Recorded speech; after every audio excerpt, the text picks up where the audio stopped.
our songwriting's really been quite magical since we've been together. Like, I think the first song we wrote together is Western Aerial, which is on the new CD, and you know, I think Joff or Jimmy just came in with one of the ideas, one of the best bass lines, and you know, we went from yes. I'll get into trouble with you later. Times I could have shown you, tell you what I want you to do. Just shut your little baby, 'cause you're so easy. Sometimes I feel like nothing ever changes. This is the last time to get out of your knees before I change my mind. This is the last time to get out of your knees before I change my mind.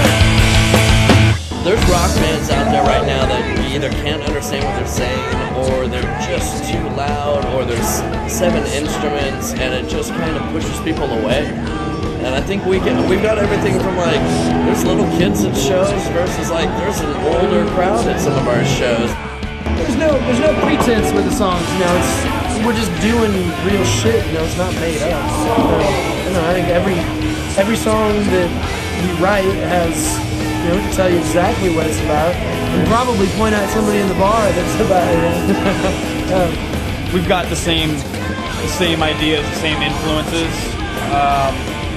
and I think that helps having a common ground. I mean, we all have the same base or ground or framework of what we like, but we have different other influences that come into songwriting. Like, we're not trying to reinvent the wheel.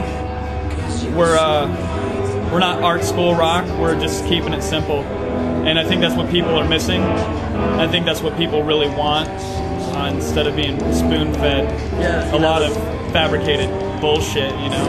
Like when I met Jimmy, he was a mechanic, you know.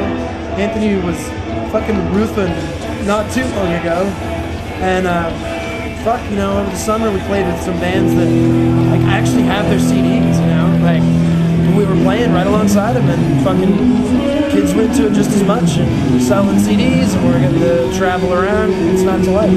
Like, everyone wants to come on the road with us, they all want to be in the band, but then when they drive for 9 hours and load gear for 6 hours and sound check and play for an hour and get shit-faced and sleep for 2 hours and then drive for another 9 hours, it's another world. You know, from Boise to Los Angeles to San Francisco, just meeting different people, playing in CD joints one night and the next night playing at a big theater, just kind of getting both crowds. Yeah. And the crowds are always getting bigger with each show in Portland and in every city that we meet.